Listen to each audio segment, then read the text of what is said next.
Sorry. আরে বললাম তো সরি। সরি বলে কি হবে? তুমি সরি বললে কি সব বদলে যাবে? কিছুই বদলাবে না। তাহলে তুমিই বলে দাও, আমি এখন কি করব? এখন আর কিছুই করার নেই। আমিও তো তাই বলছি, করার আর আছে বা কি? Shut up Rajiv. হ্যাঁ, একটা মেয়ের মনে কি আছে তা তুমি কখনোই বুঝবে না। কিন্তু আমি চেষ্টা তো করতে পারি। আমাকে আরেকটা সুযোগ দাও প্লিজ। তুমি আমার সাথে আর একটা কথাও বলবে না। এতটা নির্দয় হয়েও না সোনিয়া, এমনিতেই আমার মনটা খুব খারাপ। কত ভালোবাসতাম ওকে, আর ও আমাকে এত সহজে ভুলে গেল। 20 দিনের প্রেম 20 মিনিটেই ভুলে গেল। ও আমার হৃদয়টা ভেঙে চৌচির করে দিয়েছে সোনিয়া, আমাকে অসহায় করে দিয়ে চলে গেছে। আমার মনটা ভেঙে দিয়েছে সোনিয়া, ভেঙে দিয়েছে, ভেঙে দিয়েছে। গত 11 মাসে এই নিয়ে 12 বার তোমার মন ভেঙেছে। This is too much. ইয়ে, আসলে একটা মেয়ে আর একটা ছেলে কখনো যে বন্ধু হতে পারে না তা তোমাকে দেখেই বোঝা যায়। মানে?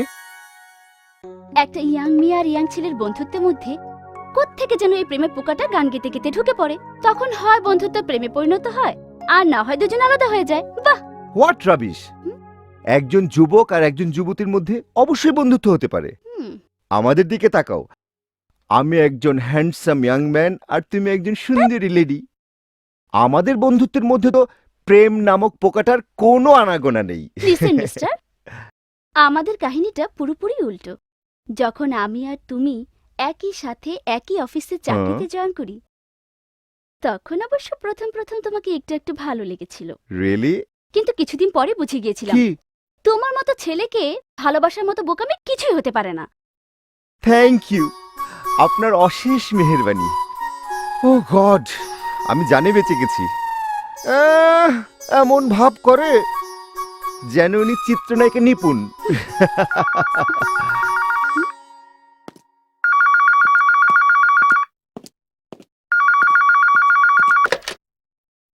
হ্যালো, হ্যালো, কে বলছেন? এত তাড়াতাড়ি আমার গলাটাও ভুলে গেলি?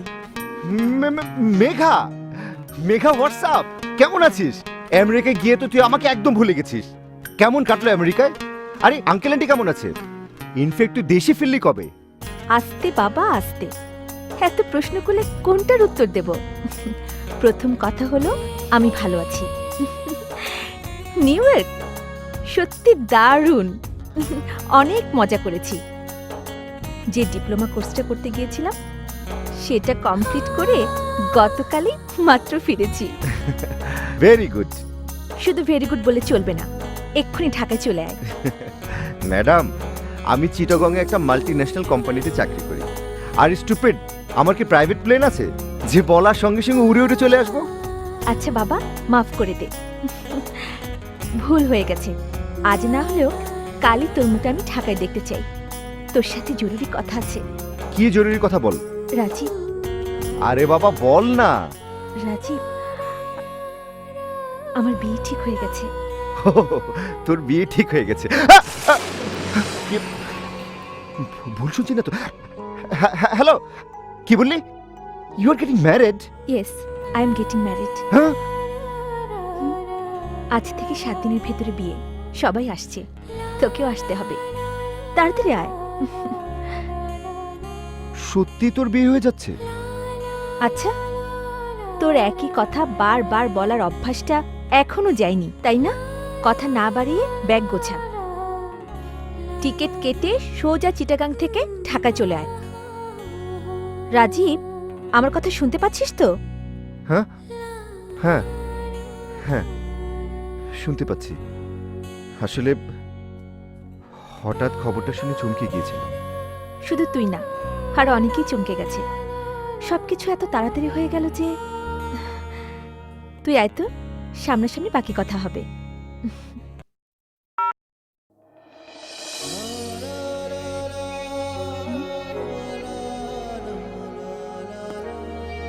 এত তাড়াতাড়ি বিয়ে ঠিক হয়ে গেল? কার বিয়ে ঠিক হলো? মেঘা, মেঘার বিয়ে। ওয়াও, এটা তো খুশির কথা। হ্যাঁ,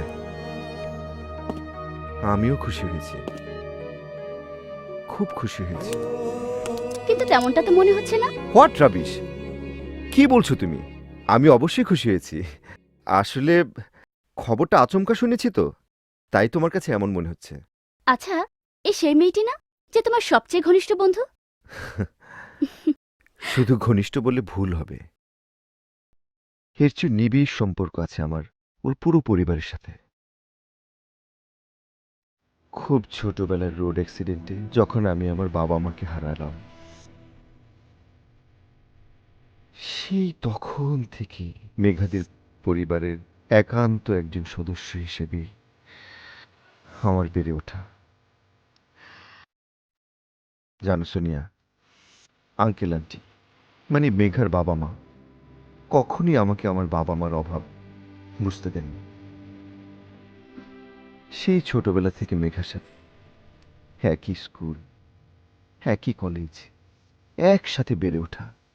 আমরা দুজন এত ভালো বন্ধু যে তুমি বিশ্বাসই করবে না। আচ্ছা, এই মেঘা তো সে মেঘা যার হাসিটা খুব সুন্দর। সুন্দর মানে এত সুন্দর হাসি যে ওর হাসি দেখলে নিজের অজান্তে মনটাই হেসে ওঠে। আর ওর চোখ, ওর চোখের কথা কি বলবো, ওর চোখে চোখ রাখলে মনে হয় যেন বাই দ্য ওয়ে, এই তুমি মেঘা সম্বন্ধে এত প্রশ্ন জিজ্ঞেস করছো কেন? হ্যাঁ বলবো? বলো। না থাক, বলে লাভ নেই, কারণ সত্যি কথা শোনার অভ্যাস তোমার নেই। হোয়াট রাবিশ, আরে কি শুনতে পারবো না আমি? বলো কি বলতে চাও? সত্যি শুনবে?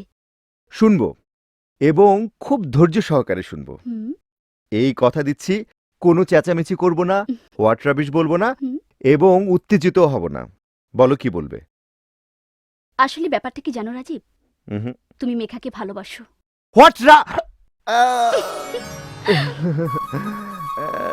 Sorry sorry. আমি জানি আমার কথা তোমার কাছে রাবিশ মনে হচ্ছে, কারণ কি জানো?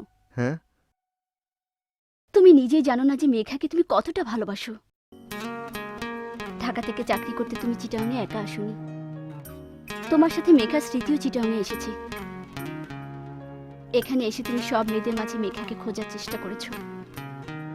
কেয়ার মাথার চুল তোমাকে মেঘার কথা মনে করিয়ে দিত বলে কেয়াকে তোমার একটু ভালো লেগেছিল। চুমকির হাসি ছিল মেঘার মতো, তাই তুমি ক্ষণিকের জন্য তার প্রেমে পড়েছিলে।